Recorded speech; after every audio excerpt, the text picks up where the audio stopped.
All right, how's everybody doing? Hopefully everybody can hear me well. All that wonderfulness. So let me get this thing. I want to check something out real quick. So I can kind of see what's going on. So how's everybody doing? Everybody's doing all right? LMT. View my channel. Hey, there we are. Awesome. I am on. All right. Looks like we can see some of my junk over here, all that stuff. Marcus Landry, Mir, what's up, buddy? Paul, Rich, Rob, Addicted, what's up, buddy? Hopefully everybody's doing good. I do want to tell you all that Mark Vassir, what's up, buddy? I want to tell you all that I am flying out Thursday, and I will be in Minnesota, going to visit Deluxe. And yes, Rich, I've got water. I'm out of my cherry cokes, and I didn't have enough time to go get the good stuff. But anyway, I going to be going to visit Deluxe, and that should be pretty cool. Going to be doing some crawling. Got a crawler case, tires, all kinds of stuff. Working on some new stuff. Not sure if this is going to actually be worthwhile or not, but maybe it'll turn out to be decent. I don't know yet. I still got a lot of work to do on that one. It's a new insert. Oh, man. Enlighten. What's up, buddy? Sean. Deluxe Exo. I will be videoing my trip to Deluxe. I will show what they allow me to show, because typically when you go to a place, obviously you can't show everything. You just can't, because, well, they got different products and things that they're coming out, and unless they want it to be leaked, I don't do that. Yeah, Minneapolis, yes. Let's see, also putting some new Spectrum receiver in LMT 200. I do believe Lone Wolf, I believe that'll go fine. I told him, I said, you need to sell this entire system on its own separately so we can put it into things. I want to put it in the Raminator. I just haven't made it to it yet. I've got like a couple new releases I'm working on. I'm picking up my sand reel tomorrow. Oh, you get the sand reel. Nice. They got one at the local hobby shop, but I'm waiting for Sean to get his. When Sean gets his, I'll do my thing with it at that point. I'm in no rush. Besides, I'm so far after the fact now, it doesn't matter anyway. But I'll do it after the fact. If I like it, then I'll be giving Sean some money and I'll buy it. At that point, I got a few modifications I already want to do with that. Did I put up some more shelves? No, it's kind of showing way over there for some reason. A little bit more than usual. I'll save a lot of money doing it that way. Still buying the new one though. Well, it's going to be new. I mean, we're basically going to unbox it. Ooh, ah, and then it's coming right here to the table. So when it comes right here to the table, well, you know how it is. It's going to be all sandy when I get done with it anyway. Thank you, Addicted. I appreciate that. So I've got a new insert that I'm working. Oh, there was something else I meant to tell you guys. I forgot. I'm sure I'll remember it at some point. Yes, Rob, I've been hearing that Muse is finally shipping some of their stuff. Team Corley Synchro 4S. From what I'm seeing, it's actually a pretty decent car. So I don't have one. They were wanting to send me the two-wheel drive version, and I'm like, I don't know. I mean, about the best, you could put some ribs on the front and paddles on the back and maybe a two-wheel drive e-buggy kind of a thing. Kind of an odd thing there, But, oh well. Nothing showed up yet. So I've got, let me see. I think it's in here. This will be shown Once I finish the video on this, I think I've got everything done. I just got to finish the edit. This will go up to channel members tonight. I planned to do like 5 videos today because of the trip, get things in stock, you know, kind of a deal. But I ended up going and getting my passport. So now I'm just waiting for that to arrive because maybe, depending on how things go, you know, with world and all that, maybe I'll get the documented trip all the way over to China. There's like 4 companies I want to have a sit down and chat with. 4 companies over there, and they're all within a decent range of each other where I want to go.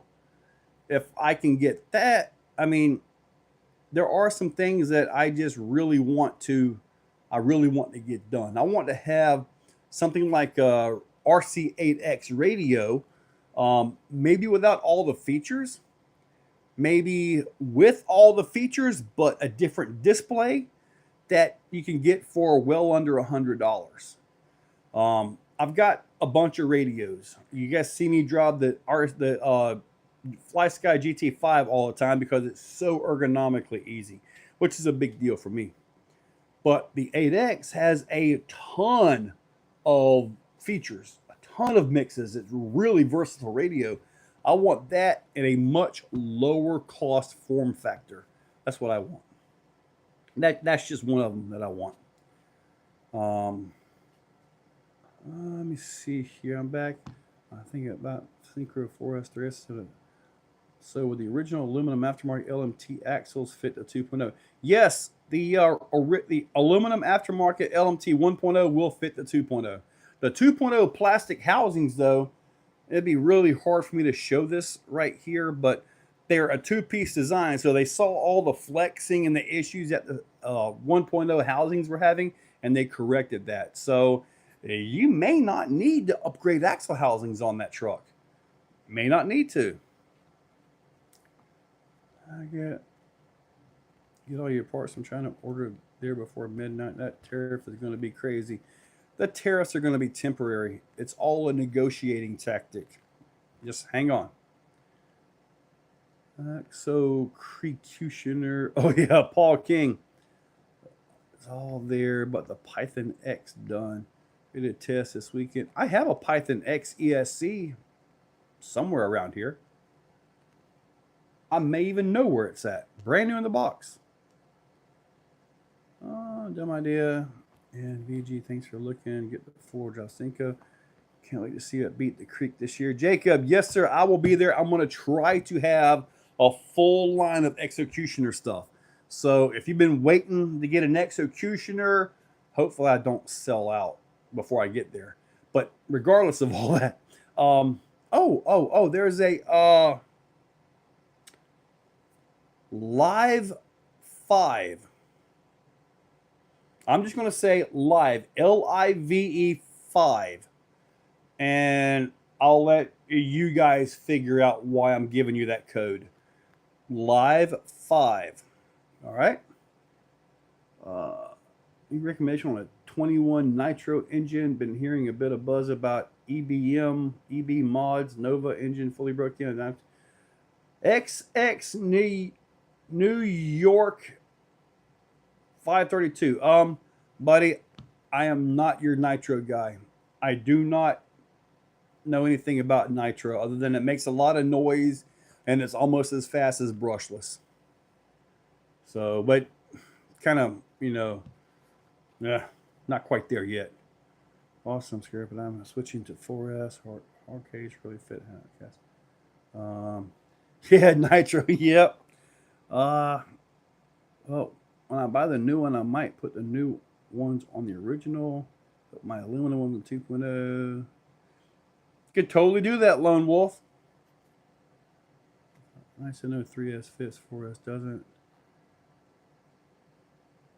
Oh, 4S don't fit something. I must have missed a comment somewhere. 4S don't fit. If you're talking about the new LMT, the Spectrum 5000 milliamp 4S's fit. Double A Day, what's up? Gurus RC, hey buddy. I think I Rich been here for 1 month. Silver member. Heck yeah, Rich. Thank you, buddy. me see here. All right, so this is a prototype. Let me see if I can get this in the little banner area here. I'm waiting for my, there we go. You can see a little bit. Probably got to go this way. What this is a new insert that I'm working on. And you can see the profile of it. Pretty bad. But this right here was a test print. And not too bad, but really not what I was after. Oh, the whole 5-inch thing. Yes, there is something that you guys should know is on the way, but I can't tell you. But make more body styles for Elm. I would have liked to have seen the wild thing, that like chromographic looking thing. Iron rocks right there. This is something I'm going to be trying possibly tomorrow if I get a chance. I got a lot of stuff I got to get done. 5-inch snoo. I did not try that today. Maybe I'll try it tomorrow. But this is a new insert I'm trying. You can see if I get this in the profile a little bit better. It should be pretty cool.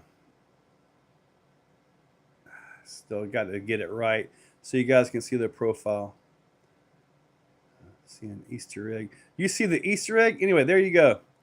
Right there. And what this is a full donut of an insert. And the way it works, or is supposed to work, and like I said, you got the channel members, you'll see a video tonight of it, of a semi-successful test run.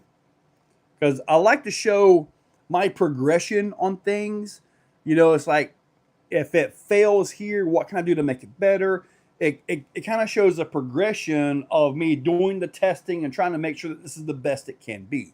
So that's one of the things I'm doing here. And I'm testing with these tires right here for now. But on the video, you guys will see the way this works is there's nothing between here and the tire tread. There's going to be 3, 4, 5 millimeters of gap, air gap, like total space between the two, which will allow the tire to wrinkle, to grab, to physically get a hook. If you guys recall, a few years ago now, I made some inserts that were like claws. You remember? Any of you guys remember those? So as I'm doing that, I'm learning, I'm seeing, I'm trying to figure out this, that, physical grip, physical hold, all that stuff like that. So it's just kind of one of those progression things, and I learned a lot from doing stupid stuff like that. But these right here, actually they print quick. They don't really take up quite as much filament as before, so these should be able to come in at a lower cost than what I've already got. So that's another benefit of this. Let's see the maximum destruction. I'd like to see a good maximum destruction body too. Brodozer. J Concepts has a body that's kind of similar, sort of. No, that's not. Never mind. Joe Girding, what's up? Let me see here. All right. Ex New Yorkie. Yep. TPU, buddy. I already overdid that body. So did you see something new? Let's see here. I've been tuning up my fleet. Rain won't stop.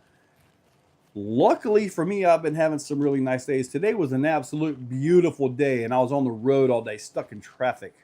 I was trying to get things done here, but did not get a chance to get hardly anything done. I got one video done to be edited, and I was driving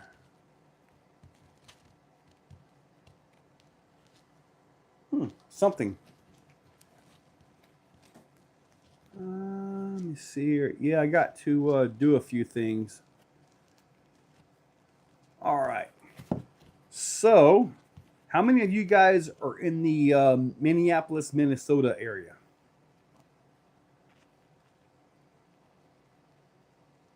From 70s to 40s, like it was a state trooper. I'd rather have rain than the snow I'm getting. For RC. Thought about going to a Bigfoot open house this summer. I have never considered going out. They're in Missouri, aren't they? I think Bigfoot is out in Missouri. What's up, Andy?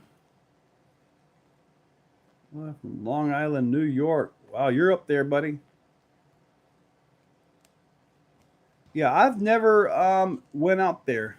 So I went to Digger's Dungeon in it's supposed to be Kill Devil Hills, but it's not. It's in like North Carolina. I was there. That was pretty cool.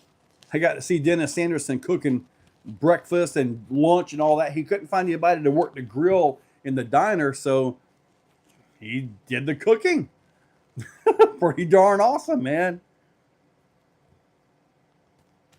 I'm gonna be in Minnesota in 5 hours. Wow, Clayton. You go back to the factory caster blocks. No, I have not. I have not. I want to go out and try that speed run again with it. I did not have a chance to get it out today, though. Dude, I saw the videos of the Monster Truck 1 or the MK1, yeah, with the old 640 Ci. I saw that. That came across my Instagram, I think it was, because I watched some of the rebuild on that engine. I watched a little bit of that, too, which I thought was pretty awesome. Brooklyn, Northam, from North. Do you still have my Wendigo? Do I still have my Wendigo? Actually, yeah. Wait, no. No, I think I traded it to Sean. Yeah, it's gone. I traded it to Sean. We're having their 50th anniversary. Man, 50 years. Minnesota is Southern Canada. I guess so. Man, I remember Gravel Rama, when they were showing them going up that like gravel hill and all that stuff, doing the Bud Bogs when they used to do the pull sled with them, all that stuff. Man, that was like back in the infancy of monster trucks. Pretty crazy at where things have came and where they're going. Nitro. What's going to be awesome is when they all go to lipo, electric. You'll be able to hear the suspension squeak. In which actually, I've been like at the front row at the stadium, and when they do land, you can actually hear a suspension squeak and things move on them trucks when they land as a spectator.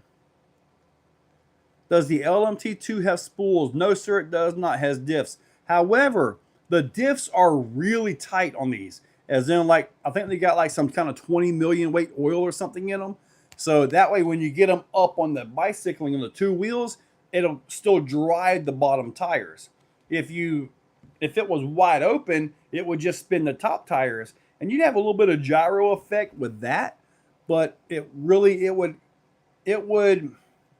within a certain few number of seconds or so, transfer all the power to the tires with resistance to the tires without resistance. That's just kind of the way differentials work. Not sure if it's worth it. The original monster truck that came out that year. He was born in 74. Well, so was I, buddy.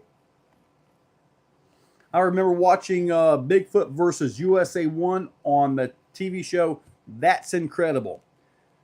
They raced across a line of cars, and at the end, they both had still 6 water barrels, and they had to bust the water barrels when they came off.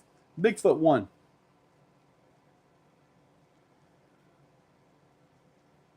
Really? So it's got 1 million in there.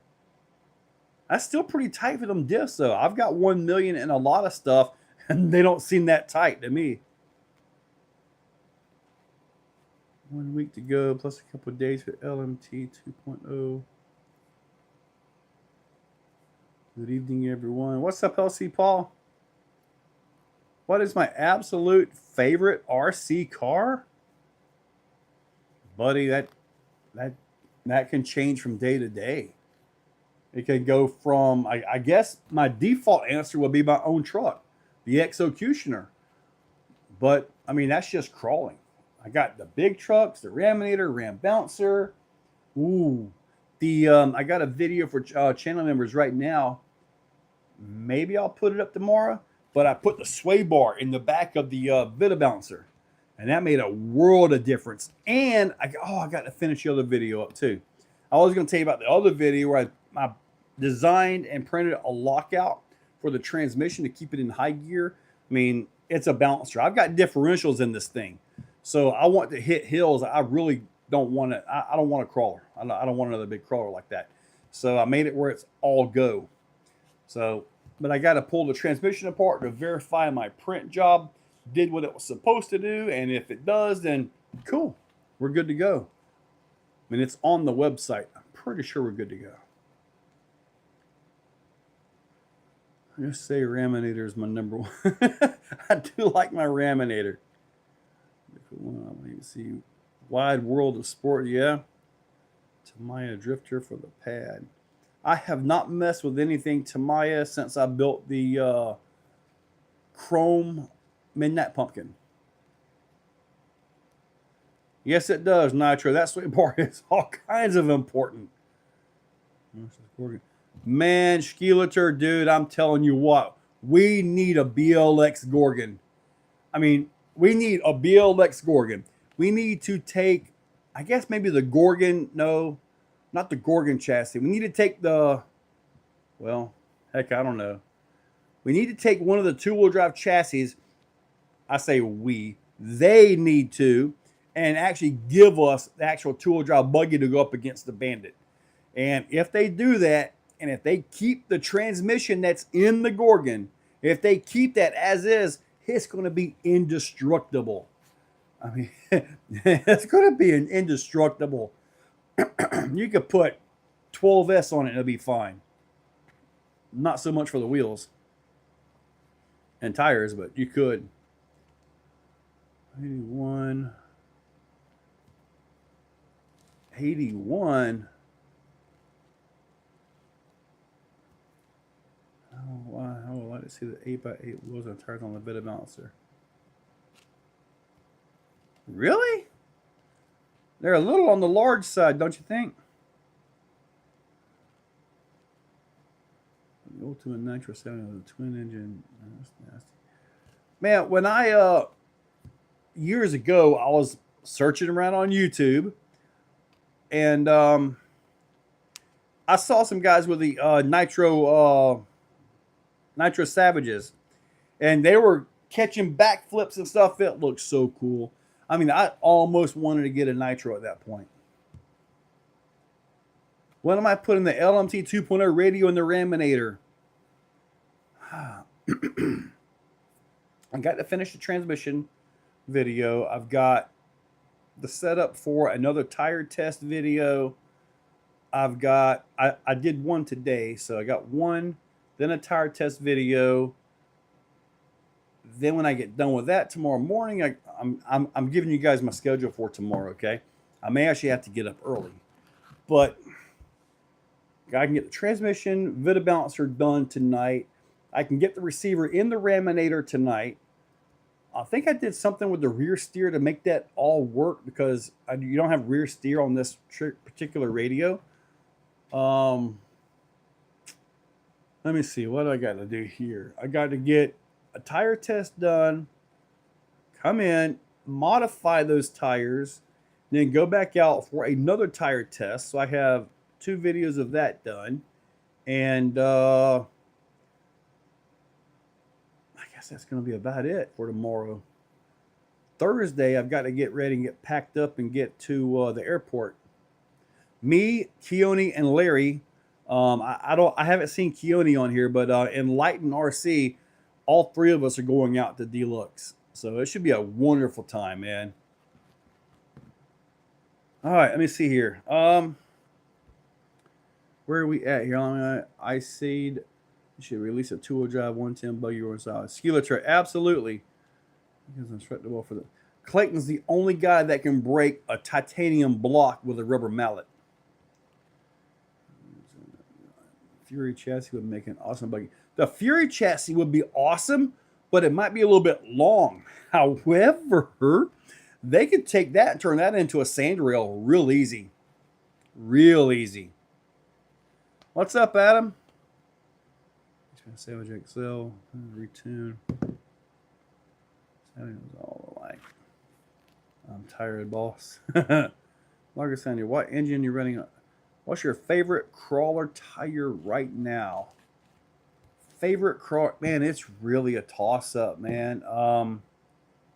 It's a toss-up, I guess, between these three right here. You got the J Concepts Boss Man, which I really wish it was a skinnier tire. Really wish it was skinnier tire. You got the Deluxe tires right here, the Iron Rocks, and then the J Concepts Megalithics. So, I mean, these are probably my three favorite tires right here, to be honest with you. Kind of crazy I had those sitting right there, too. Getting a Primal RC truck. Is it worth the money? The 70, 80cc motor and one with the price is steep. Adam, buddy, I'm going to tell you right now, if you really want to stay gas and you put like a 70cc, that can break everything just as easy as a 12S 560 kV motor can. That can absolutely break everything. The thing about the 70 to 80cc, like what you're talking about, like a twin cylinder or some kind of craziness, is you got to have like earplugs and ear muffs. It will rattle your brain. They hit so hard, they will rattle your brain.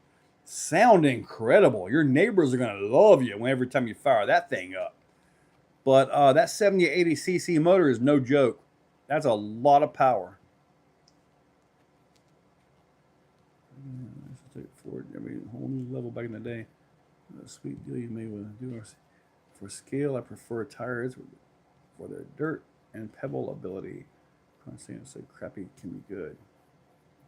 So you need one with a real big open lug, don't you? Like a real big open aggressive lug is what you're looking for. Kind of like maybe a mix between a rupture and a cut bogger. Does that sound interesting to you? Let me know. That's kind of an important question there. I see Justin's back.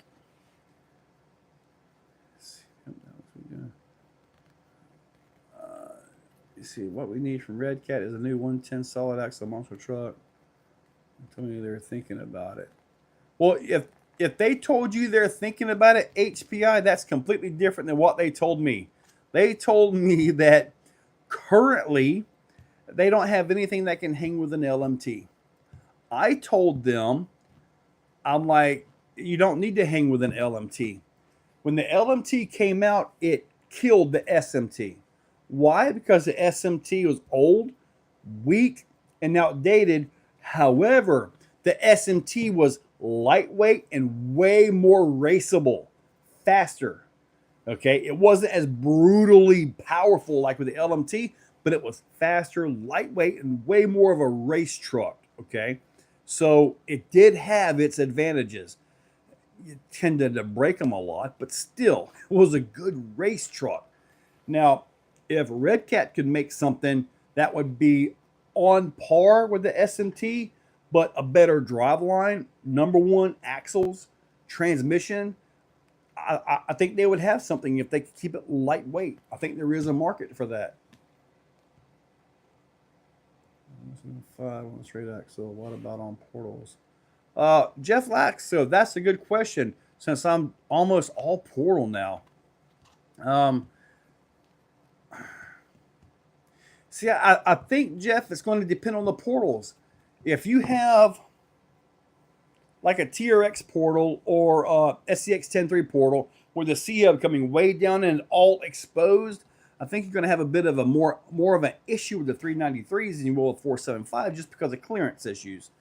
But I know it was really interesting. I think I did it. Was it 419 versus 475s? I think the 419s got the win with the straight axles, believe it or not. 1/8 monster truck with 2.6, some real drop case style. See, Pat, that could be done. Robert Tuesday, you want a pro level rally car? Robert, look at the Arlarlo. The XR10 or XTS, Dude, that is a really, really good rally car, buddy. Look at the Arlarlo. What servo do I think is really good for my Creighton 8S? Well, let's see here. Sorry, I'm itchy. I've been outside a lot trying to get things done. Something that fits. I like the Reef servos. I like all the big servos, but they're too long and they don't fit very well. So, whatever fits. I think Savlux fits in those pretty well. And I do have a new unboxed SMY and the Funko into a drift car. If it'll turn sharp enough, they don't balloon since the mud trucks have a lot of RPM. Flapping Lips, what's up, buddy? Anything raceable with a big enough motor and battery. Dude, did you see us race the crawlers on the oval? That was so much fun. And I was running 850 milliamp battery too. SMT chassis, LMT axles. SMT chassis, well, that kind of defeats the purpose. Stretch kit and a wheelie extension. I would have to assume there will be drag skids available for that thing very soon. Well, Clayton says portals are cheater axles. Not when everybody's on portals. When everybody's on portals, you're on the same playing field. It would be like, say the government gave everybody here $1 million. Guess what? We'd all still be broke because everything would go up proportionally. It would not work.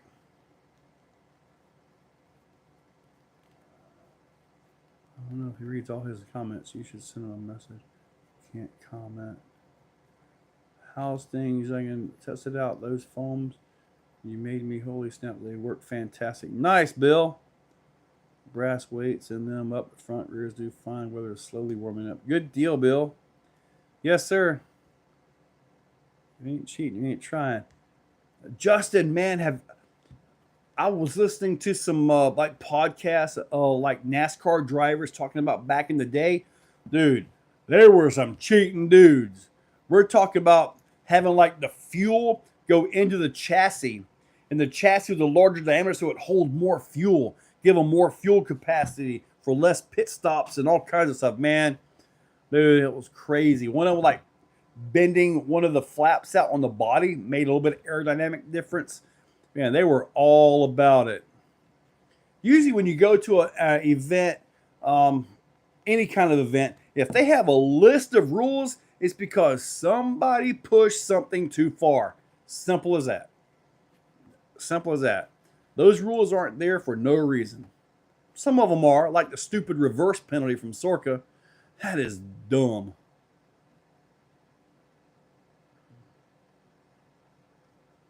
Two-gallon fuel lines. Yes, that's it, buddy. Your fuel line acid dip. Dude, that too. They were acid dipping the whole chassis and body and everything to make it lighter.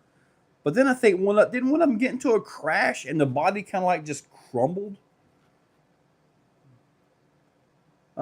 Is Life favorite car in my collection? I have to just simply go with the Executioner. It's a crawler because it's mine. But man, I like almost every single thing here. There's like a couple that I'm like, yeah, don't really care much for it, but I'm not going to sit here and try to blast somebody because something I don't like. I mean, there was a guy posted something about inserts here recently. Got his butt handed to him and is on the bad list now, trying to make it like his inserts are better, and then he goes changes his picture because he got called out on his crappy design. I'll leave that here. I won't go any further because I don't want to be one of those guys. Exorca. Ooh, that's what I should do. My next chassis is going to be called the Exorcist, but I could call it the Exorca chassis.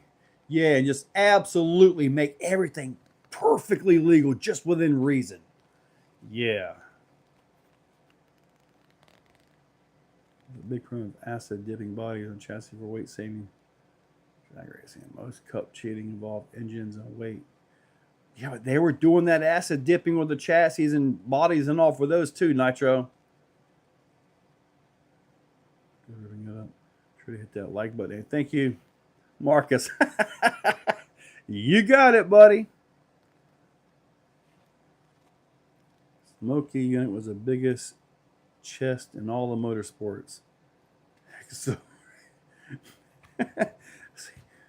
Exo Racer. I could probably do that, I guess.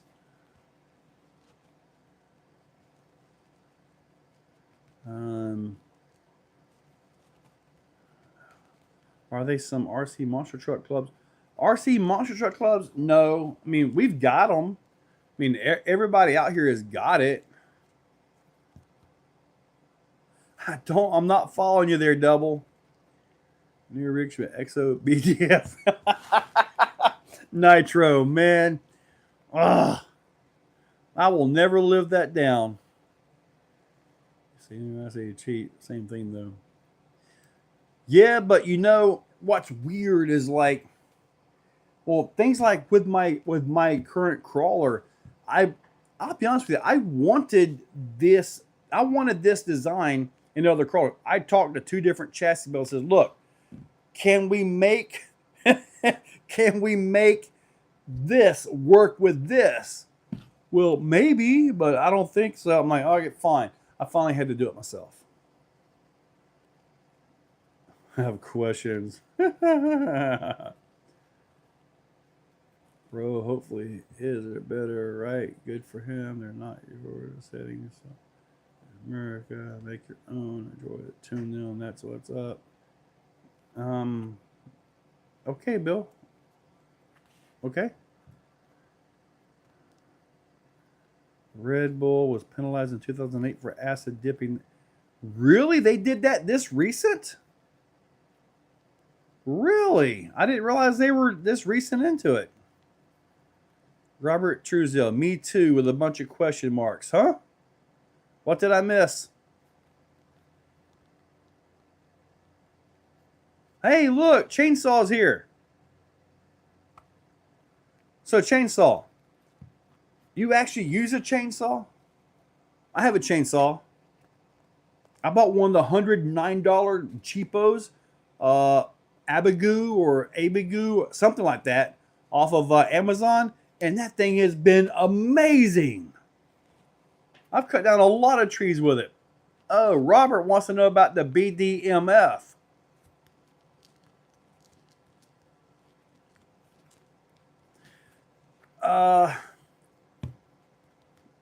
Big Daddy, Mother, Fun Time. I gotta keep this. I gotta keep this G and all that here, guys. 25 years. I've been climbing trees 25 years. Man. Robert, what happened was I said Nitro Pimp's last name, and my phone thought I said the SIRI word. And then I like pushed a button on it just to get rid of it, right? And then it said something that I forgot I had put in there a while back. Nope, I will not, Clayton.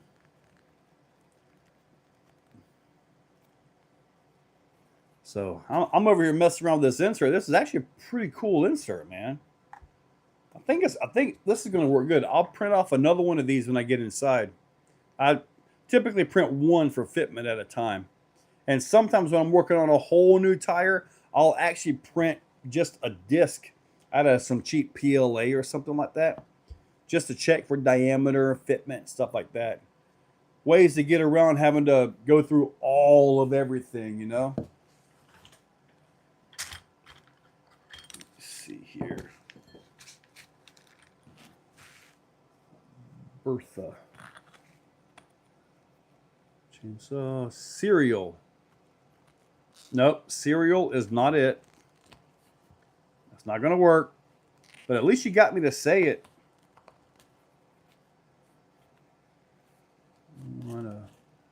Birria plate for lunch and it rock.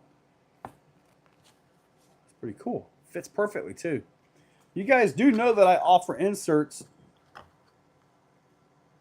I can do it for just about any of them, but you have to request it for the high offset carbon wheels.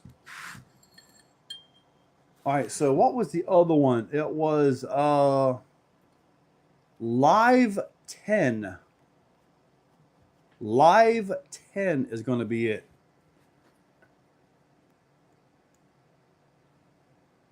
I don't offer the Riot inserts. What are the Riot inserts? Is that a new brand I don't know about?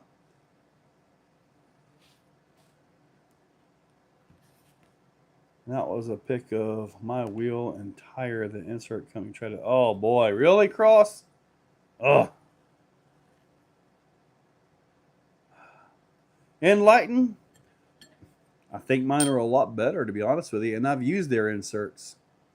With his insert, I don't want to get into it, but man, it would side shift so bad that I'd have to take the wheel off and push it back into place. As in, like, take the wheel apart and push it back into place. It was really, really weird how it would side shift like that. Great Tuesday. What's up, Grizzly? Be heading out. All right, HPI. Catch you later, buddy.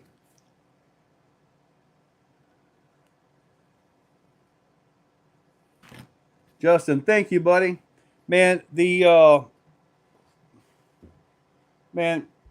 pro codes, man. These right here are my favorite. Will these take over my favorite from the pro code? I don't know. I still got a lot of work to do on these. A lot of the work on these, believe it or not, is going to be internal. So rather than making foams that are, or inserts that are, you know, here, and then you got everything on the outside where you can see everything, the goal on this is to have them be internal structures within the insert, which I'm working on that. I kind of think it's something I can make happen. And if I can make it happen like what I want, they'll cost less and be faster to print. So that's a big deal when you're printing a bunch of stuff. But yeah, that's my goal, is to have it print faster, smoother, and be more user friendly. So something I'm working on. When I drive, when I go on trips and stuff, and I'm driving for whatever, generally speaking, I do not listen to a radio. I just zipping along to the awesome 4-cylinder sound of that turbocharged Hyundai, and just cruises right through. So I kind of like a run flat but full-size desert. Kind of, yeah, but not so. I mean, let me push this out real quick. Well, you can see it's still completely soft, completely inserted. So you change the stiffness with this one by internal structure. You can also change the insert by wall thickness. There's a lot that you can do with internal structures that you can't do with an external structure. I don't see one of those over here. I guess they're all in tires. But like the external structures, they've all got the stuff on the outside of them. You know, you can see everything. So therefore, you have a wall there. Oh, I found another wheel. I need that. But it's all there, so you have a preset width on the lines or the walls, all the vertical stuff, all that. As with this right here, you're not limited to that. This right here, you're limited to basically your slicer settings is a big deal with this one. So it's definitely a different style insert, a different way to do it.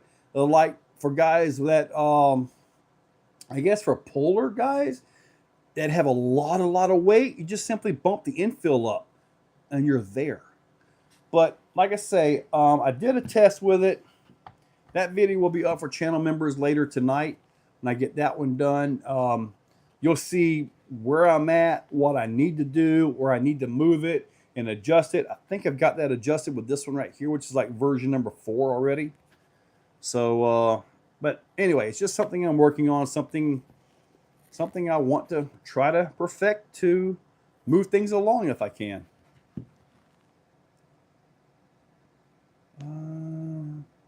I have not. Oh man, you hold on. You guys got me talking like crazy. I got to get back up, catch up with you guys. As far as like the weighted inserts, these can be weighted as well. I can totally put that program into here, no problem. You got any word on VFD Hertz digs? I have not seen anything about whether they're going to be when they're going to be back in stock. Those trees move you, man. They watch you sleep. Addicted muds for the exo bouncers. Exo bouncers. The foams melt after 10 packs. Addicted, dude. I tell you what, yeah. Those inserts they don't like, and I can't imagine. I can't imagine them foams surviving on the big truck either. I mean, the big trucks are heavier than the bouncers. I do not blast anything, Clayton. Dude, I'm so old, I turn the radio down to park when it's on, okay? I've done that for my whole life, though. I get into a parking lot, radio goes off. I got to concentrate. Like, when I'm working on stuff, no radio. The only time I can listen to music is when I'm cleaning stuff.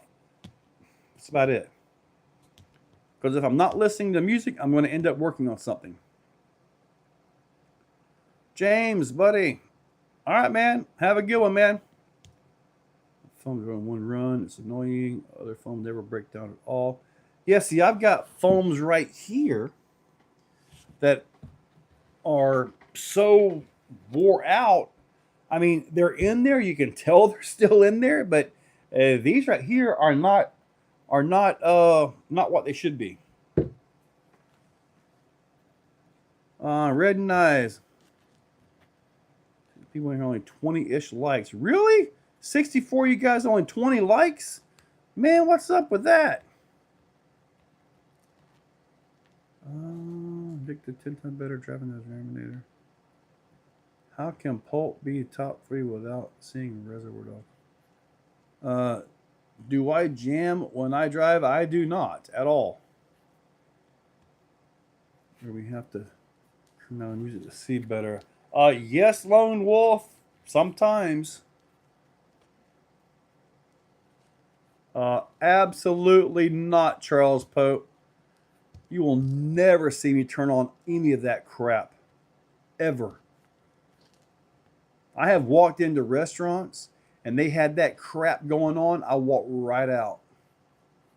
No way am I going to pay them to be tortured by what they call music. Not happening.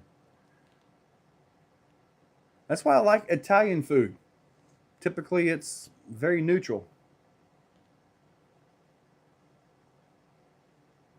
See, I like the heavy metal. I like all of that stuff, but I cannot work with it on. Obviously, I can't work with it on when I'm recording because of copyrights and all that junk. But like, say tonight when I'm recording or doing an install on something when I'm not recording, I do actually do stuff that is not recorded, believe it or not. Brass casing, so you can fill the casing with lead and use them in the tire. Well, I have these little brass pegs that I cut. Kind of a pain to cut, but I bought one of those little $120 lathes off of eBay, and that's what I use to cut these things with. I groove the brass, and then I snap it.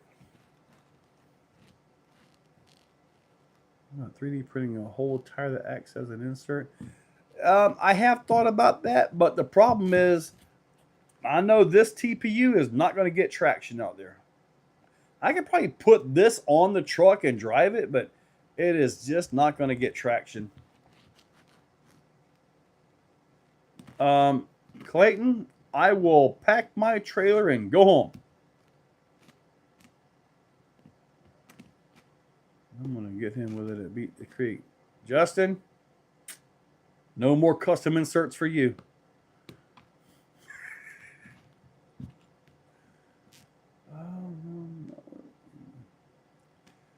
No, not really. Here, I'll show it to you real quick. This is what I cut the little brass on. Not much here. I've got this preset, so I just simply put it in, tighten it, and give it the cut. I mean, there's not much to it, really. Really, looks like it's made of Connects or something like that. Has a little brush motor with a little belt that drives it, too. Not much to it.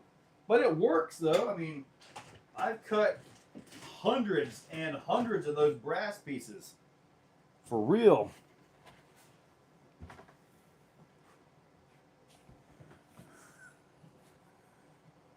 We're playing 15, 58 in the summer. Every weekend, 49. Wow, I got 6 of them.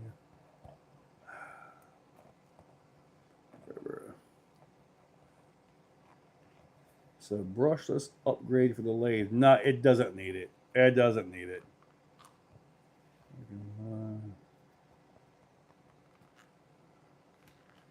Yeah, see, I cannot work with music on. It is not a thing for me to do, buddy. I got to concentrate. And to me, concentration is kind of important, especially when you're building things. All right, so we are winding this down apparently here.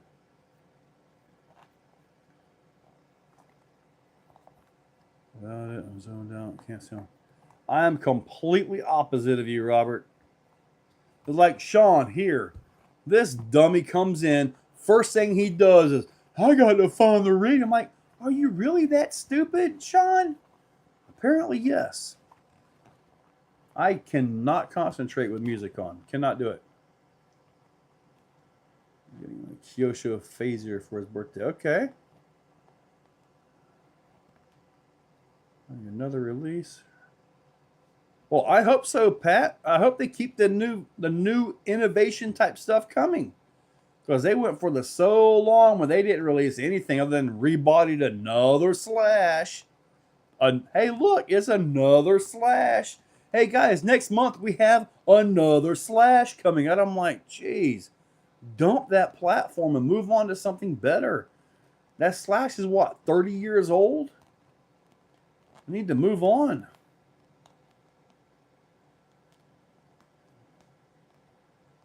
I guess so, Pat. I mean, they had the X-Max, which is still an incredible truck. XRT is awesome. TRX4 was good. Now it's really ancient. Still a good basher crawler, though. The Sledge is good. It's almost like they tried to go for a racer but failed. So they kind of went more after the Creighton. And the Creighton, in my opinion, is more of a racer than the Sledge is.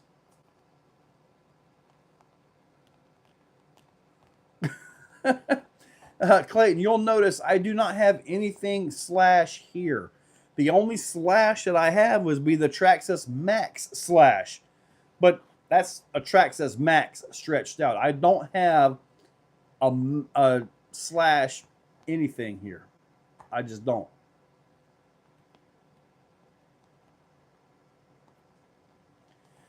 The rear end, the rear drive of it actually is a whole new gearbox setup. It is not the same as an XRT. I thought it was, but no, it is actually a whole new set of gears in that back of that thing. It is not the same as an XRT.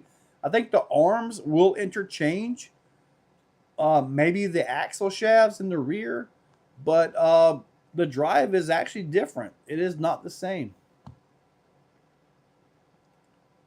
Nate, what's up? Superman. That's funny. Twitter on the phone, I might keep the ESC from smoking.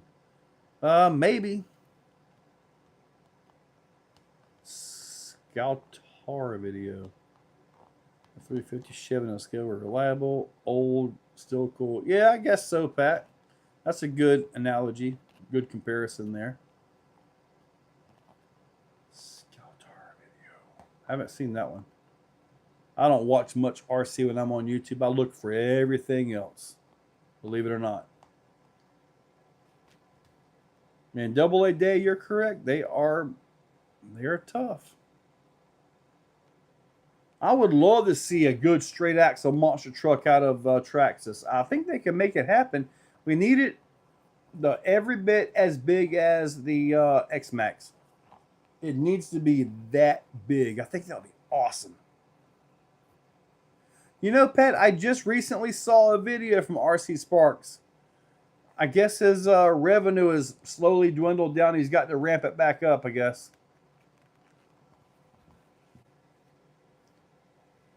In the past year, look at the videos. Thank you, Race Car? Reckley Car? I can. Tommy D, still waiting for the 2025 Losi NASCARs. I think what I'm going to do this time, I think I'm going to try to at least order the body of each one. I kind of missed out on that last year, and I really wish I would have got at least the body of each one, you know, just to put up. Not that I don't think they'll ever be worth anything like, you know, collector's item or anything, but I thought they were really cool, especially the orange one. And I got that again here from Nitro. So he did a trade with me, and I was able to get that one. I really like that one. 50th anniversary body. Yeah. Marcus, 50th anniversary. And to beat the creek multiple times and made it no problem. Broke it for 4 years. Servo. Well, Bill with a B, you're right. I mean, it is a strong beat 'em up truck. It really is. But it's just not, I don't know, I guess it's not up to date in many ways. And yes, Pat, on the TRX4 drive shafts, I've never broke one either. A lot of that is in the axle drive line, as far as the axle gear ratio being about 7.5 to 1. You take a lot of load off the drive shaft. However, the drive shaft spins a lot faster. That's just kind of the nature of the game. It's like with the Traxxas UDR. I want to say that axle is about 8 to 1 or 9 to 1. So that rear drive shaft is flying. I mean, that thing is zinging in there. I've tried different drive shafts, even the Vidavon ones, and they all have a vibration problem. In mine, I actually have a stock drive shaft. In the rare case that I actually drive the thing, in the rare case that I do that, I put a few drops of oil on the drive shaft and call it a day.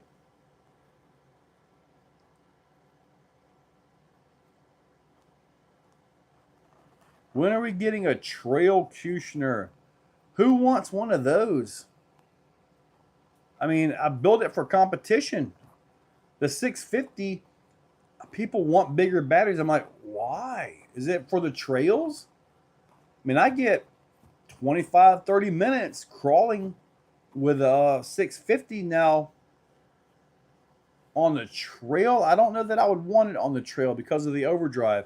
You'd have to take a lot of the overdrive out to get efficiency back into it.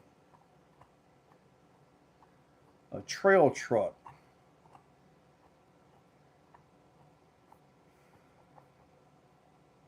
I did consider trying to make a conversion for a couple of the trucks. I've never done it though. I haven't done it yet. This is a 4-wheelchair crawler into a monster truck frame. And I just don't know what to do about a trail truck. Well, I know exactly how to build a trail truck, but it's like trail trucks, I don't know. I don't know. I mean, as far as that trail driving Exocaged, just don't build it with as much overdrive.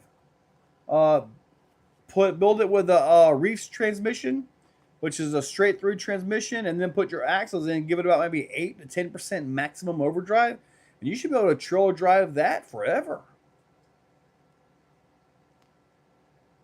It should run perfectly fine out there on the trail and still be incredibly capable, even without the overdrive.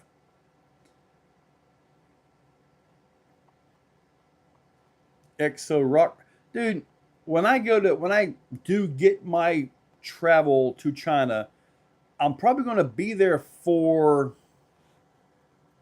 a week because I really want to see some of these. I mean, some of the things you guys are asking for, I would love to actually have an RTR that I could actually, order in. It comes with the box, with box art, just like with everything, I'd like to actually have that, and have that there, have it available, I mean, that would put me in a whole different competition range, though. I mean, and I would not want to do like what Rebel RC did, was just rebrand the Absima or whatever and called it the Rebelcon. Any of you guys remember the Rebelcon? It was just a rebranded truck from China. I'd rather not do that. I'd rather have something original. The problem with dealing with China like that is, man, you really, really got to have something pretty serious in writing, though, because as well as I do, I say, hey, I need somebody from China to print me up 100 of these right here. Just boom, 100 of them, so I can get them out and all that. Well, as soon as I send them the STL for it, this is no longer mine. It's belongs to everybody in China. It's just kind of the way it goes. So it's not like it's one of them things to where you really got to have everything ironed out, and I know some of the industry over there as I'm digging into this a little bit here and there. And there are a few people that I do trust. Arthur Vidavon is one of them. The other companies I'm working for, don't know about that. Just don't know about them yet. I don't, put it this way, I don't trust them enough to send them an STL for anything that I make. Just so you know. Marcus Landry. Get to Arlet. I don't really want the JK07.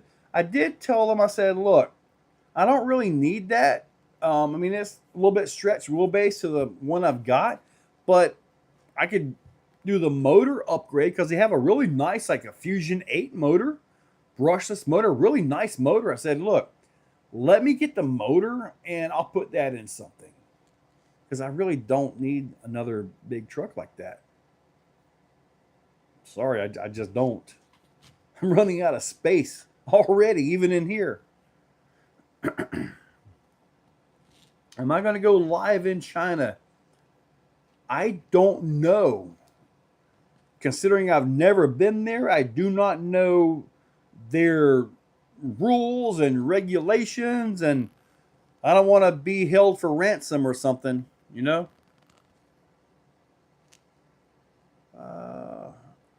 kits are no better. Just add servo. I know kits, but the RTR market is where you want to be at for volume and moving product. So this is why there's so many RTRs out there. And besides, you got to consider something here. Most of us in our time, we were turning wrenches before we were 10. What are they doing right now before they're 10? They are playing online games. So a lot of us were raised working on things, wrenching, setting this, tightening, loosening, figuring things out. You know, that isn't really the case so much as what it used to be. So, kind of why I think the RTR is the way to go. I'd love to have my own RTR. But I would probably get a kit as well. RC are going to get really expensive because of the tariff, what Donald Trump put on. Thoughts about it. And what the Cheerin, you guys got to understand about the tariffs. Donald had a book years ago called The Art of the Deal. And I've never read the book, but everything I've seen from it is exactly what we're seeing now. The tariffs are a way to bring everybody to the negotiating table. That's what it's there for. That is what is there for. The end goal, I believe, is 0.00000 tariffs. And that is free trade.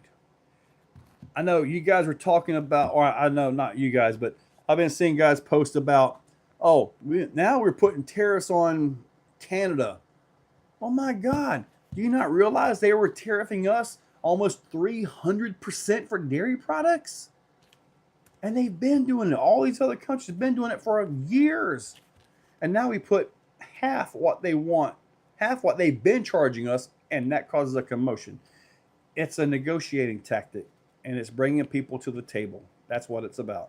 And I'll get back on RC trucks now. M4, if you're talking about M4 bolts and all that, there's a place for M4 bolts, yes, but not everywhere. RC one is really no. Well, Wolf, you don't brush that. Executioner bouncer. I don't really see a need for that. How do you sex this a minute? What's my go-to kit? Well, when I have to build one, I will.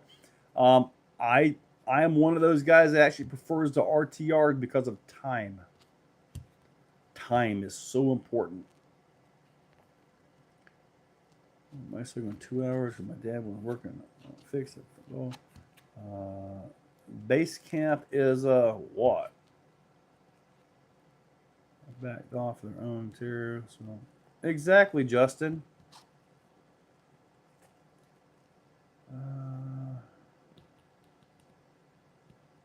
Fly tuning. Now, I see Lone Wolf and Double A Day talking about the Bluetooth option for tuning. Dude, they need to make that on every ESC. That is a nice thing, man.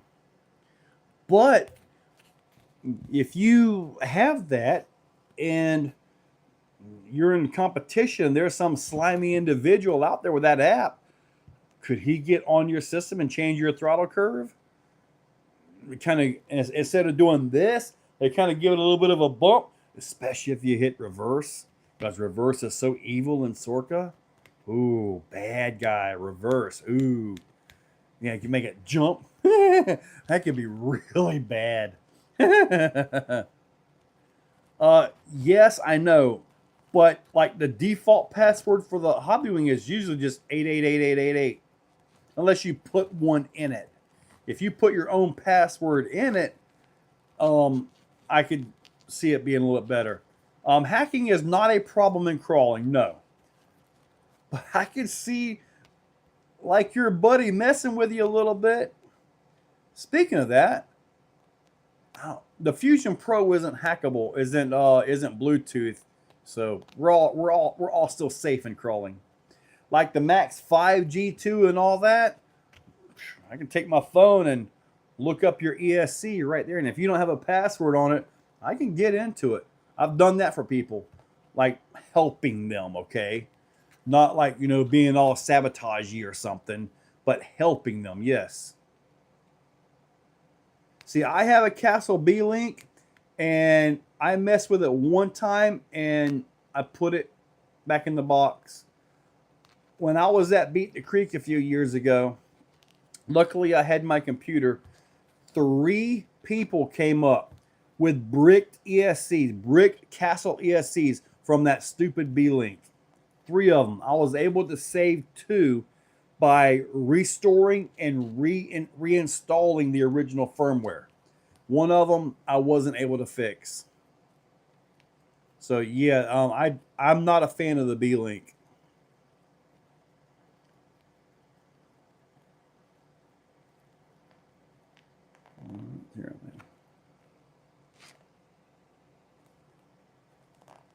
Here, you could end up going belly up trying to break it off here. Oh, I'm not messing with it right now. I'm just looking in it. I'm looking into all this.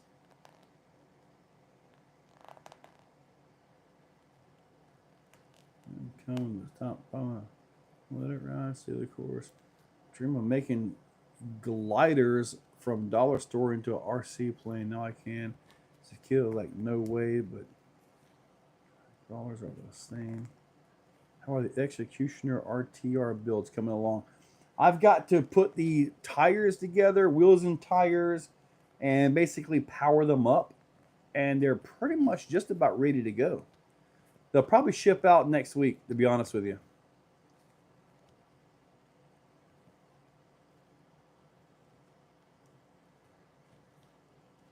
Don't know, Red Knives. Don't know.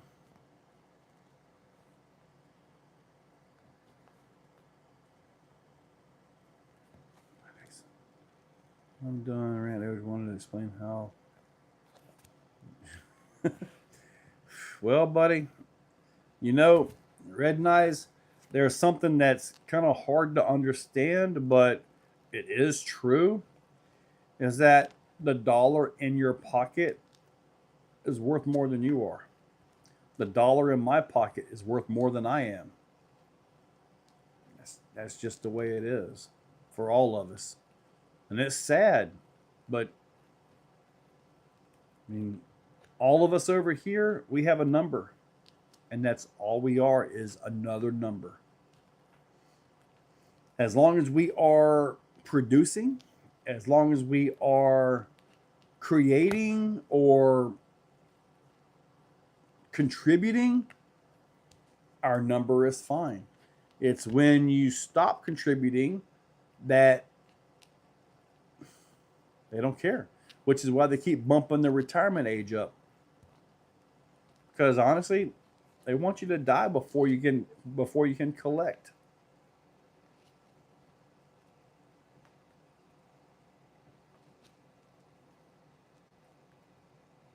I think I've got a Copperhead ESC and something.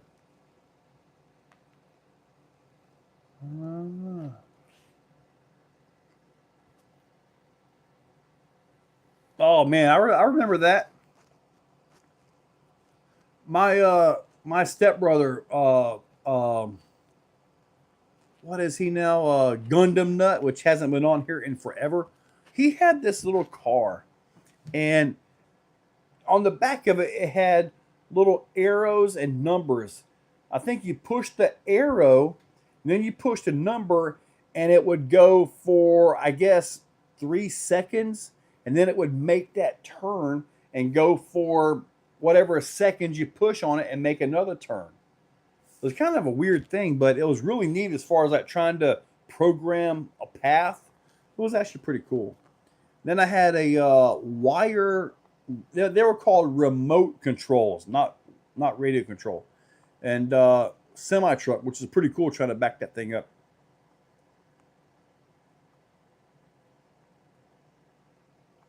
I still have a couple Mamba X's. I do.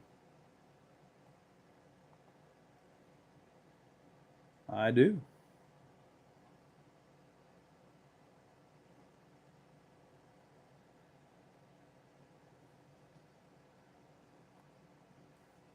Convert my. I have my Corvette version of the push button. You still have one, Raymond? Marcus, I've never been a dependent on the government, and I'm trying to never be. I'm not fully understanding administration. I agree, Red Knives. Reduce transport, pretty much taking it for a walk and then using. Yep. Huh. I forget what his was. I want to say it looked kind of like a DeLorean. kind of a car, but man, that was, man, goodness, that was back in the middle 80s. That was a long time ago. What's up, Urban Legend? Hey, buddy. Just sitting here talking about anything. Give me a tech question, guys. I know you have something you want to ask me about. 1985 Tandy Dune Buggy. Mine was a little brown Camaro. I think I got it from Radio Shack. I ended up taking it apart, and I remember the receiver ESC was like a board like this big. Okay? I could not figure out how to put it back together. That car is still in pieces wherever it's at today. I don't know. I don't know where it's at. That was 122 years ago.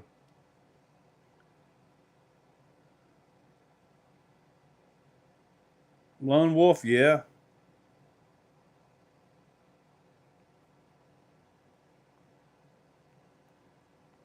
We tried the 4-link setup from Vidavon for the TX4. I have not. I have not. I think the High Trail has longer links on it, Crawler Life. Crawling was Tandy. Okay, if Crawler Link. If Radio Shack was Tandy, then I guess that's what he had. Do I think 37% is too much overdrive? Discuss dog. It depends. If you're general driving it, yes. If you're tight confines competition crawling, no.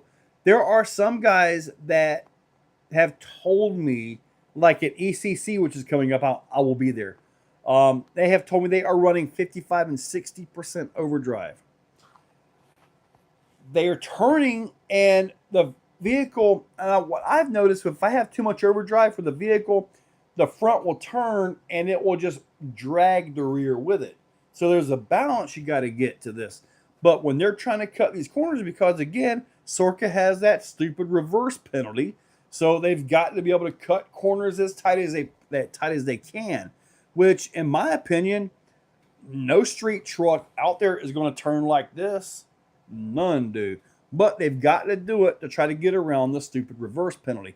Just let the guys back up. Clayton, what's better, direct power servo or plug and play? It appears that the plug and play servos are taking over. I like the direct power servos. To me, it's simplicity. Simple direct power. But if you're going to run a tiny little battery, you know, like a lot of people are doing, you're going to have problems with it, just like I showed in that video.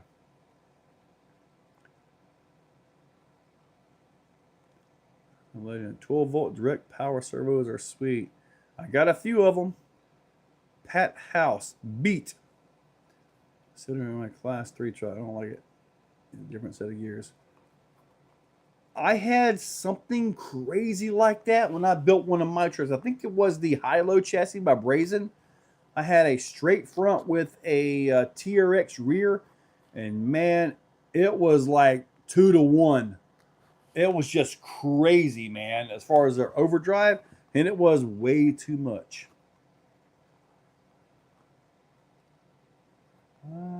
K44 axial style. Best crawler axles for strength. They are the Traxxas. They are.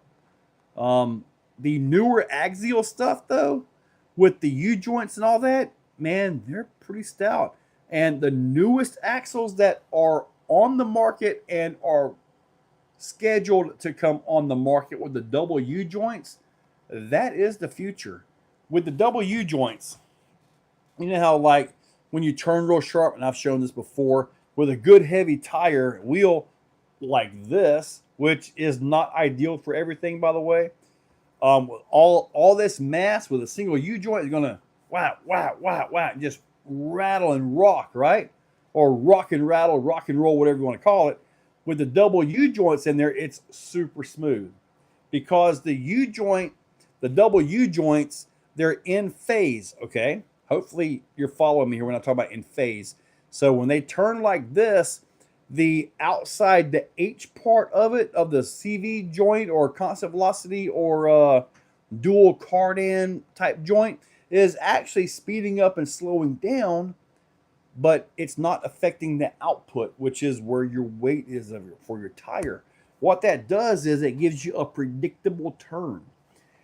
It's like you've been into a turn situation, you get into there, and all of a sudden, boom, wow, I made that. It was so good. You come back, and now you can't get it for nothing because you got lucky that first time, and that U joint was in the proper phase that you had, like, you went from 20% overdrive to 60% overdrive for that quarter of a rotation, and that's what got you. And that can also hurt you.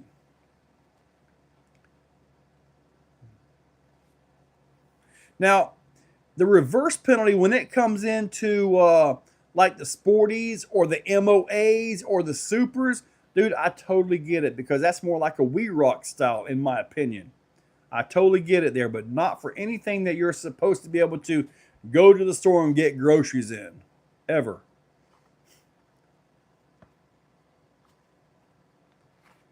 And the Capra, 46% overdrive, 24.8. Wow, you got the 24.8 ring opinion and the OD3. Dude, that's a lot. Yeah. Yes, it is. New base camp axle as a whole. Oh, the new base camp. Yeah, I've got one sitting up there. I think I'm going to bring it with me to beat the creek. I think I'm going to put a price tag on it. It's been run about 3 times. It's got some brass on it. Yeah, I think I might do that. Put a price tag on it. I haven't run it. I think it's still got stock tires on it. It may have the Reefs brass knuckles and stuff on it. I'm not sure. Mias is the big name right now with them, but it's coming from quite a few other manufacturers. One of them I know very well. Now, if you look up Upgrade RC, the SCX 10.3 Bronco style with the offset front end, they have drop-in axle shafts that are for it. And I've shown that on the video, and they're super smooth. Oh, text is more durable. Series 4. Base camp comes with baby links, so add $20 to change that. What else am I selling? I'm probably going to sell the Brazen high-low chassis truck. I've got another one over there. I don't see the body on it. I think that might be my, I think that's my VRD stance. I got the front axle inside. I was doing something with that one. Probably going to sell, I'll bring a couple trucks. I'm just looking at my lineup over there. I'm like, I don't need all of those. Thinking about the old Clickety McClackerson. I'm doing a video with that, actually. That'll be with these right here. Base camp, the Corvair body. Me and Marcus want to know. So much that it drags the rear around and doesn't really want to climb all the well. I've had that happen too. It's like when you're trying to climb, there's a certain point where the front will hook and pull, but there's a point where you get too much where the front is just simply spinning and you're not getting any hook. I've seen both of that. Mystery box raffle. Don't need. Who are you? Weather keeps up, Joe. BTC might be a freaking woody mess. Down all over. Well, I mean, are we in April? Yeah, we're in April. We still have a month to go. Oh my God, Beat the Creek is close, isn't it? I do hope it dries out between now and then. I got a front wheel drive Hyundai. I got to get in there and get out. Second acre. Right, it does. Now, what I have noticed is, and you got the rear, is that if you have a lot of overdrive and the front's pulling, it'll drive the back end really hard into the rock. And I don't really care for that myself. So it's like with the MOA, if you see it's pulling in like that and you're not in competition, competition is a whole different ball game there. You can actually drive the back end, overdrive it, and bring it up and over.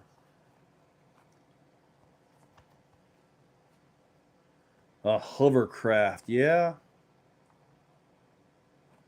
Beat the Creek, Axial Fest. I've got another one that's just north of Tifton, Arc Park. Wreck-It Ralph or something. Wreck-It, some kind of Wreck-It event. And I'll be there for that one as well.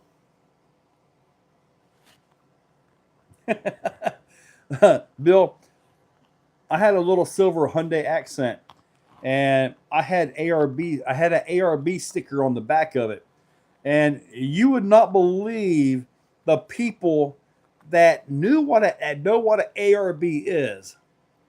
Wreck-It Fest, yes, that know what an ARB is. They literally asked me, "Does it really have an ARB in it?" And I'm like, well, not really. But how many of you guys know what an ARB is? I'm curious. That is a very off-roady 4x4 thing.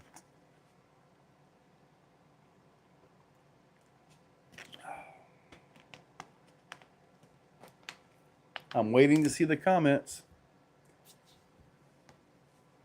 ARP is a stud. ARB. A junk air actuator locker. Dude, my ARBs were good. Air relief valve in my business. Lockers, mechanical, and air lockers. Lockers, air locker diff. Hyundai. Hey, man, my Hyundai's doing me fine there, Michael McClung. ARB air locker. Man, I had ARBs in Dana 44, Ford 9-inch rear. Then I had an ARB and a Dana, a Pro Rock 60 front. And at that particular time, they didn't make the ARB for the GM 14 bolt, so I had a Detroit in that one. If I could have got an ARB for the Detroit, I would have at that time. They just didn't have it at that time. I remember the Emu. Yeah, I used to have a big truck. If you scroll way back on the channel, you can actually see videos of it.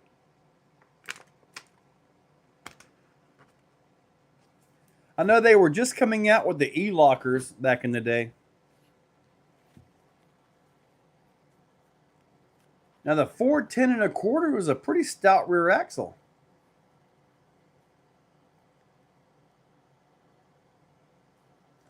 Our company made lockers for the 14 bolt. RB, Pinto, an Outbog, man, I had that little Hyundai.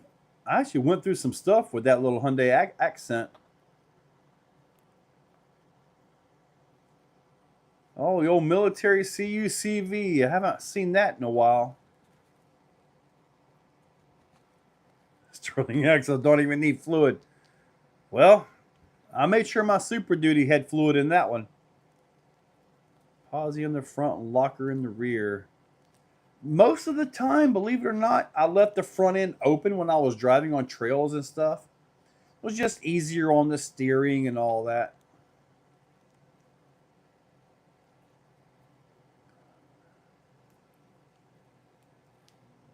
Oh, I did miss that comment about the ramming air to the event. Can you do rear steer on the new LMT? Yes, you sure can. Jacob, I do camp. What I do is I car camp. So yes, I do. I literally stay right behind my canopy.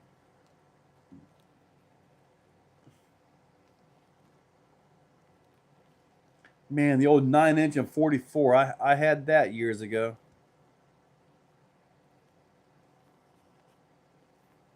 In my truck, it's all-wheel drive all the time, just like a Subaru. Yes.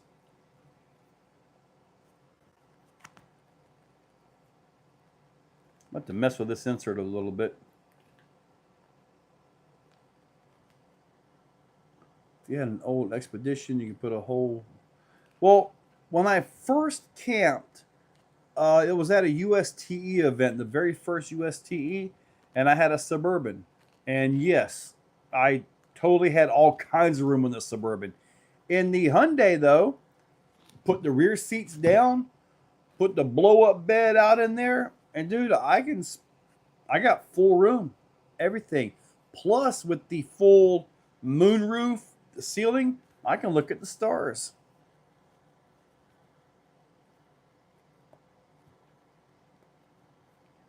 The first few times in the Hyundai, I car camped in the driver's seat.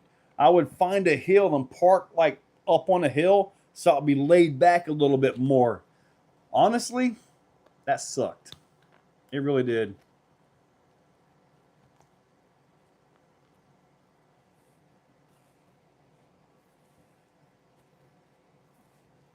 Now, when now when I'm in the car, my little key fob, I can start the car with that, and then I'll get 10 minutes of cooling or heating depending on the temperatures or whatever, and that pretty much finishes the night at that point. But if it's hot, like at Wreck-It Fest, I'm not car camping in actual heat like that. That is not something I want to do.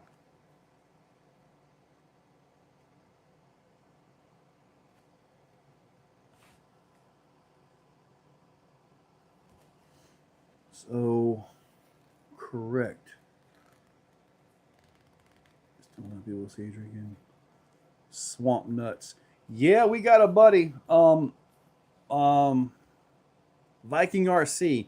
He actually has his has his truck called Swamp Nuts, Mud Butt. Man, I tell you, Beat the Creek. The biggest issue I have with that are the porta potties. I feel like I lose a couple of days of life every time I got to walk past them things.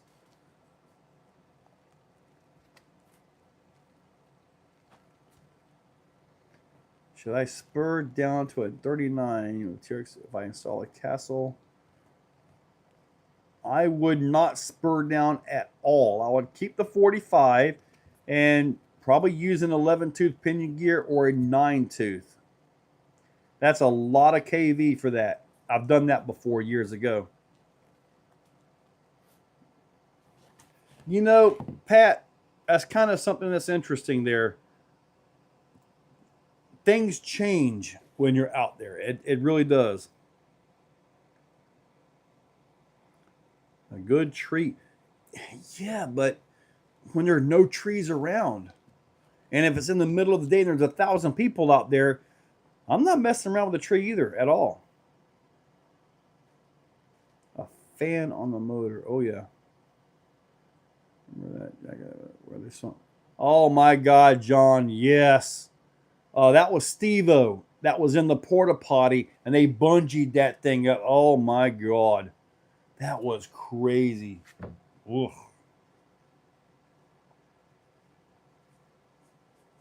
I do have a little unit there, Justin. Yes, I do. I've never had to use it, though. Before I would go with it, at least 36, 39 max, and 4 to 6S. You gotta go. I know, and it's horrible. So what's he trying to do? Just go for like a speed run with a TRX4? I had mine to 44 miles per hour before it hit the ditch. I have water skipped a TRX4 multiple times. The plans with all the tires on the table. Tire videos. I got to get something done. There's a release coming on Thursday. So I got to be prepared for that. Yes, the 3300 kV is a beast in the TRX4. Yes, it is. Mine, I just kept the tires would pancake real bad. I never put the short, well, I may have put short course tires on it one time, but I think I had the normal tires on it, the stock tires, and they pancake pretty bad at about 40.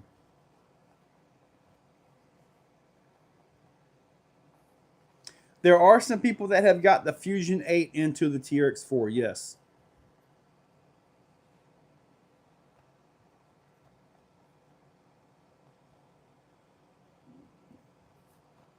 Are you sure he got crabs from the porta potty? Or was it from something else? John, it's just something else is all I can tell you right now. But I do have it here. It's just not here.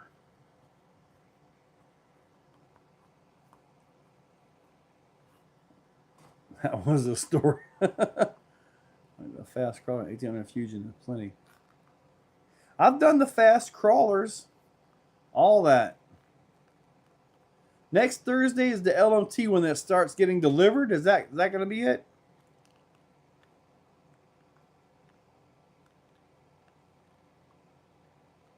You got the reef shocks yet? I believe they were supposed to be delivered today. I got to go check, but they were supposed to be here today. I wish I would have checked on that. I didn't even think about that. But yeah, that's another video I got to do tomorrow then, huh? Now, the 3800 kV is a really good motor with a 9-tooth in that truck, by the way. I used to run that in mine, and it was the 3800 kV slate motor. Really good motor for that thing. What's the news on that transport device? The what? 17th for purchase. 3800. Just cook it. Let the next need a longer motor. Question: EDR better stored with the wheels off or on the ground? I don't really think it matters, Lone, but I do like to keep my tires off, just so they don't have so they're less flat spotty.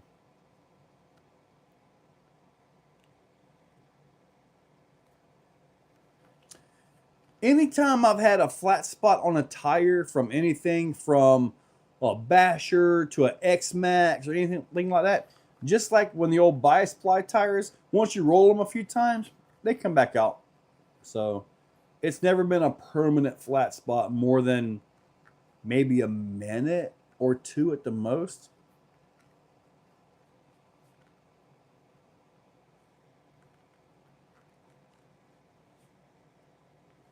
Yeah, I've run a 3800 in mine a lot on 3S. Never really had an issue with it.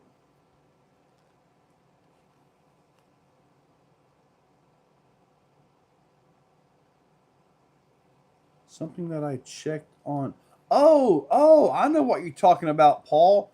No, I still have not seen that online yet, so I still cannot show it. When I do see it online, I may post a picture of it, but man, it is sweet. Really nice.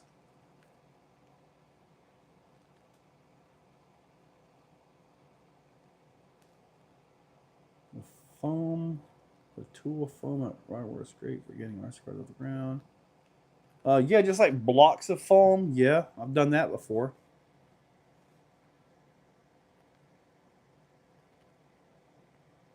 Literally sands off the paint. Yes. Oh, you're sandblasting it. Yeah. I can see that.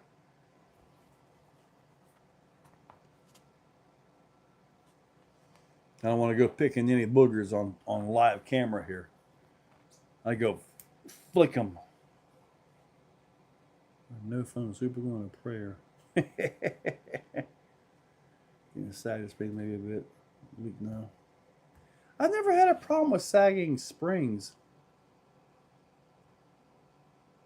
But anyway, hopefully everybody's doing good. It's getting awful quiet here.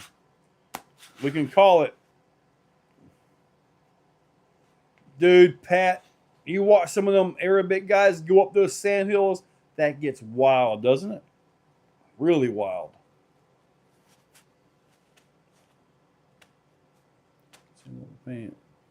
Will storing make the shock leak? It shouldn't. It shouldn't. Had a history that would pick her nose, roll her boogers, and fling them up. Oh my God. A teacher that would do that? I used to have this teacher. He would always sit. It was like looking at this right here, right with the aisle right here. He'd always sit right down that aisle, and never really noticed anything until one day I happened to look back, and one of my fellow female students had a thing for wearing short shorts. And well, let's just say she's sitting back there. I'm like, oh my God. I know why he always put that stool in that particular spot. Yep. I never realized it until I happened to look back, and well, there it was.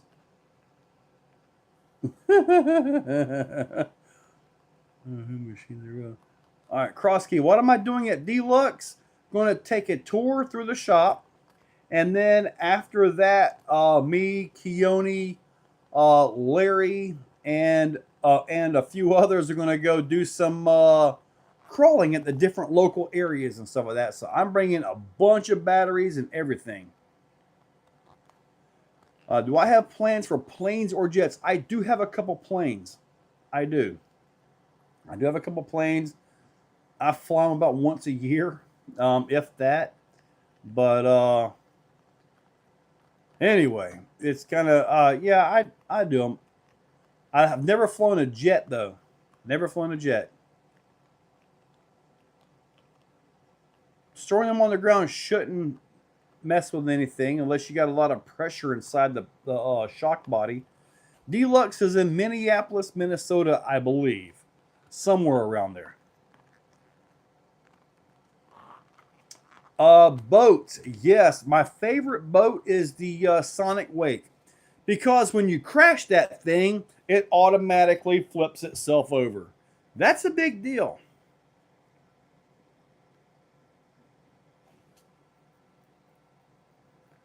Yeah, I need to know exactly how much milliamp, because the batteries I'm bringing are these right here, the little 650s. That's all I'm packing.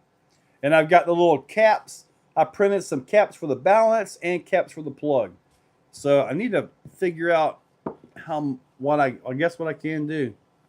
I have a Blackjack 42 as well, the 8S one.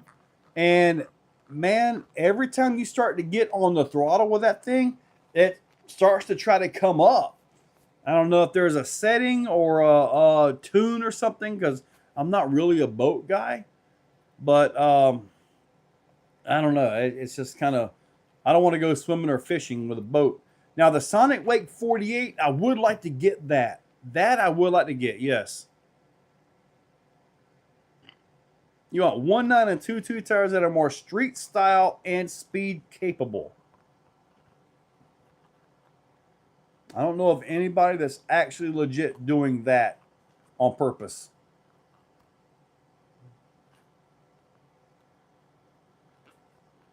Let me go to China and bring that. Oh, no, I'm not going to China to take batteries. It would be to Deluxe. It would be flying to Deluxe. That would be where it would go.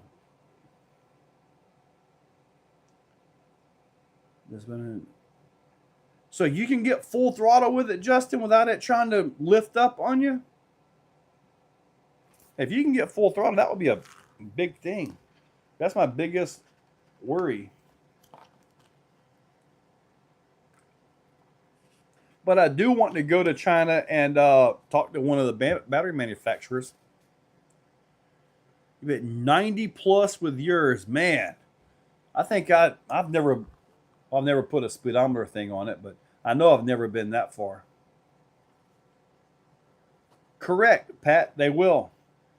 And honestly, I've been offered, let us put your logo on a battery. I've been offered that so many times. And I just noticed I was using some batteries here recently that had Innovation RC on them. And they were made by CNHL, which also offered me the same deal. I turned it down because the CNHL batteries, they start out good. I mean, they're good batteries, but they don't they don't have very much life to them. As in, they start to, I don't want to say wear out, but they just start dropping off quicker and quicker. They don't really have the longevity to them. And I started noticing that, a month after I did the videos, because they were really good when I run them. They really were. And I'm like, man, now they're just kind of getting bad. I don't know that I have any CNHL batteries left, to be honest with you. I mean, every battery has a life cycle. Just some live a little longer than others. And I did not want to get in on that. Plus, I didn't want to have something with my name on it burning somebody's house down. So, just kind of why I did not go with that one.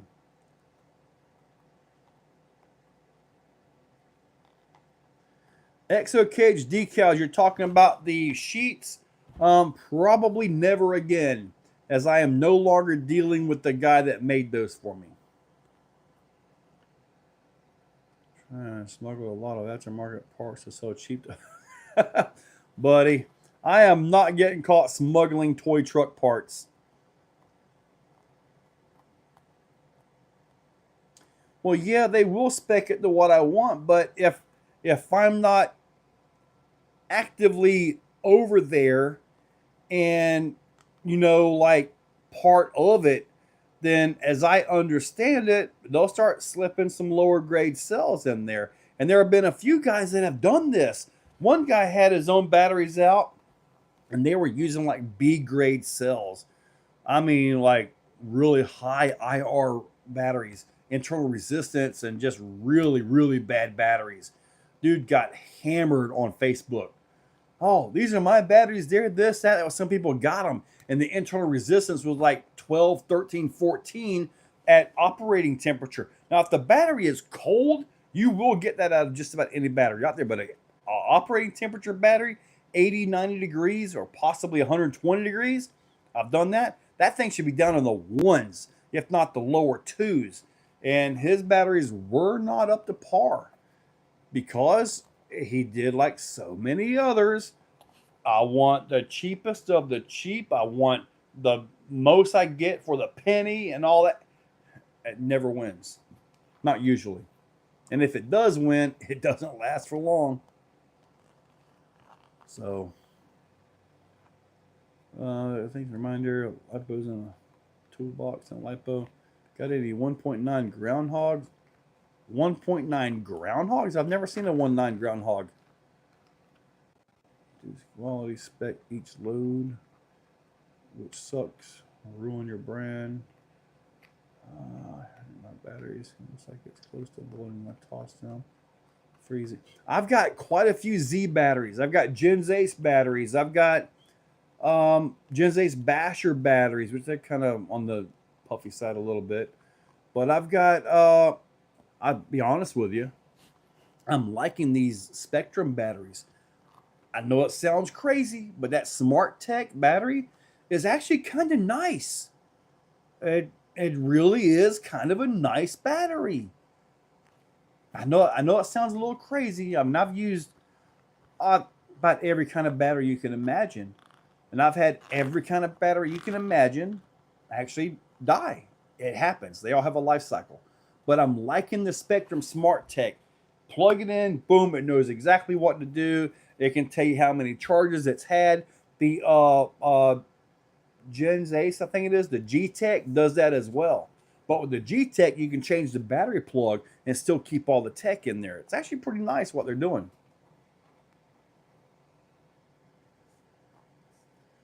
I have no need for max amps. None. I think they are very, very overrated. Any battery out there that tells you that it's over about a 30C is not telling you the truth. Absolutely none. The chemical mix, the formula does not allow it. It just doesn't.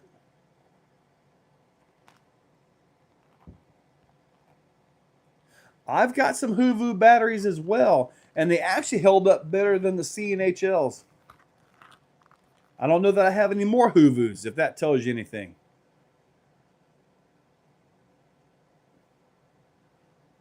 I mean, balanced leads. Yellow label, same stuff. Never tried what's wrong with my UDR. Tracks is plugged. Good luck with Ovonic. Ovonic has some of the better batteries I've ever used. Yes, I'm glad you mentioned them. Yes, Ovonic has got some really good stuff. They really do. I don't think they get the screen time and the publicity that they deserve, to be honest with you.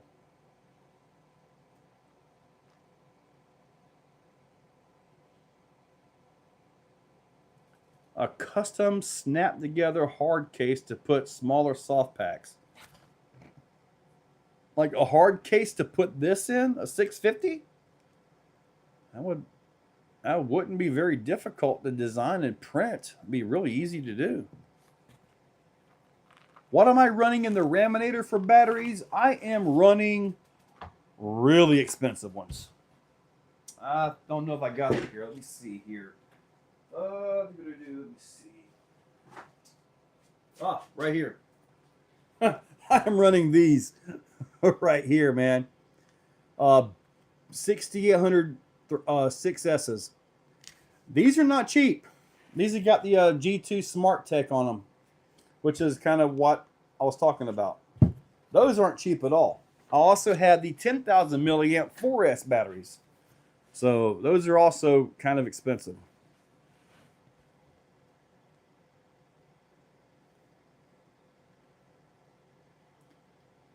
10 custom scalers. The 2 Gens Ace only lasted a few charges and puffed. What were you using the Gens Ace in? How big of a battery, and what was the application you were using them in? I saw the Vidavon high trail steering servo mount. Place. Okay. You have a Ovonic battery floating around here somewhere. Too expensive for my blood. Charge at 1 max. These right here, I just plug them in. That G-Tech right there does everything it needs to do. Now, some batteries, they're very old now. But I had some old Turnigy batteries, 5,000 milliamp 4S. Believe it or not, on the packaging, I may have one. But it had according to the label, a 5C charge rate, which means you could actually charge at 25 amps. I never had a charger big enough to do that at that time. Never. Let me see here. No, that's not it. Right here. One of these old classics right here, man. Now, these batteries, they are starting to be bad. Not very good here, but this is a 20 to 40C battery discharge rate. Those are real numbers on this battery, not fake 150C batteries. No such thing. These are actually real 20. They come in like 25 to 30 at room temperature, maybe a little bit more than that. Let me see, 4S 28C. I don't see the I don't see the charge on this one.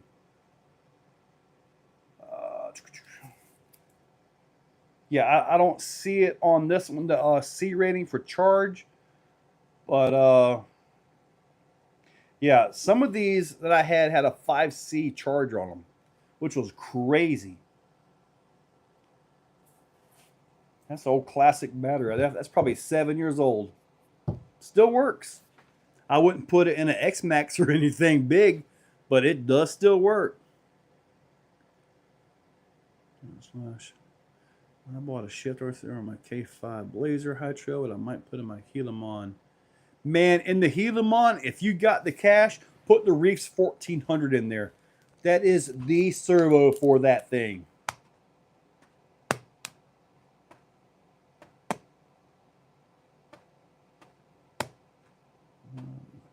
Track says no joke. I used to pit next to a guy at a track.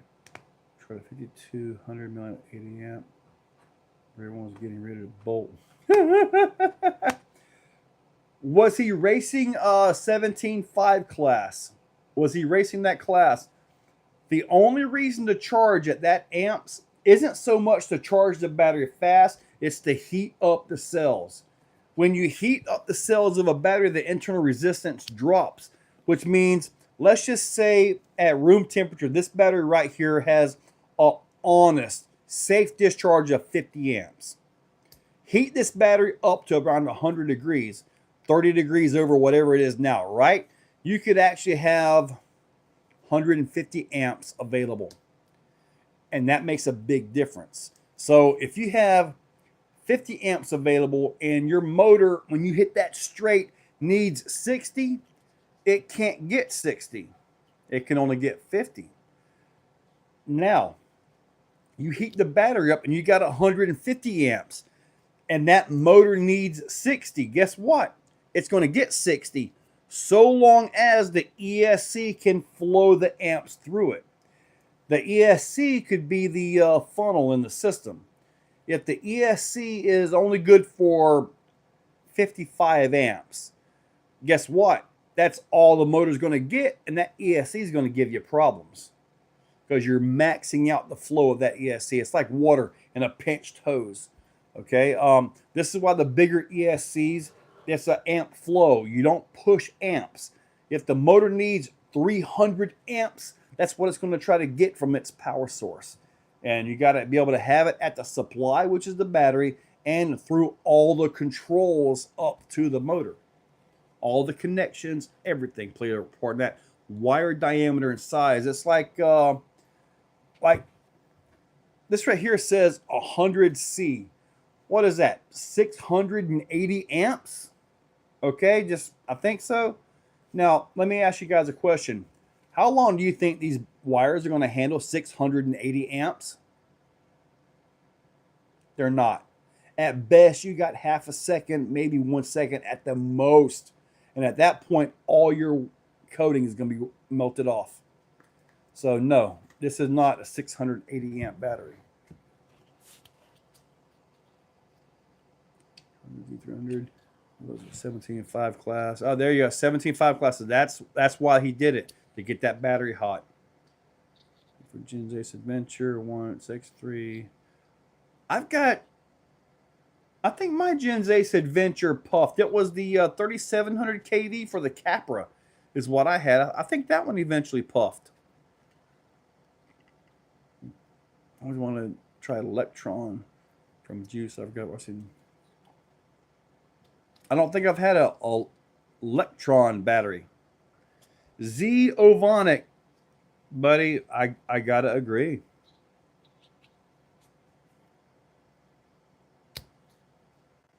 Pretty tough. So I'm sticking to the Cino 6S battery. Never tried the grill sizes. CNHLs come in good and strong. They just don't have the longevity to them, at least in my experience. You know what's funny though? I have showed you guys something periodically throughout this entire live stream, and you guys haven't actually mentioned it as being a available product, which is actually pretty neat. But anyway, what do I run in my X-Max? I think I run some Turnigy's in my X-Max last time, but I run all kinds of batteries in them things. Enlighten, you've seen it? By the way, what was it? Live 5 and Live 10. I just want to tell you guys one more time. Live 5 and Live 10. Now here we are with the last minute. Those are discount codes on the Exocaged website. Now that we're here. What, you're talking about this? No, this isn't what I'm talking about. Not even a little bit. Milliamp Z's for my XRT, but can't charge it on track. Says live charger. Yeah, that's oh well. CNHL batteries run large in size compared to Z or Avonic. As time progresses, have you guys noticed, speaking of size, that the batteries are getting a little bit smaller, a little bit more compact? It's like some of the 5,000 milliamp 2S batteries. It's like the cells are probably only this much of the case, but it's a hard case So it's got to fit the dimensions. It's got like all kinds of padding and stuff in there, I guess. What is the battery sitting on? This is just a pro code. I am not wearing pants. Up 120C. Dean's. Oh my God. A 4S 6000 with a Dean's plug? Have you not melted the Dean's plug off of it yet?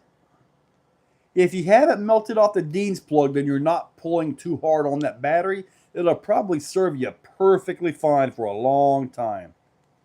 What's in the bag? Oh, you're talking about this? That's just some low-C tires for the low-C NASCAR.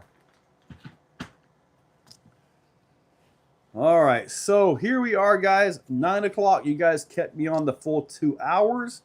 Thank you guys so much for all that. And I now get to tear apart a transmission and check that my print job is actually holding up, which I think it did.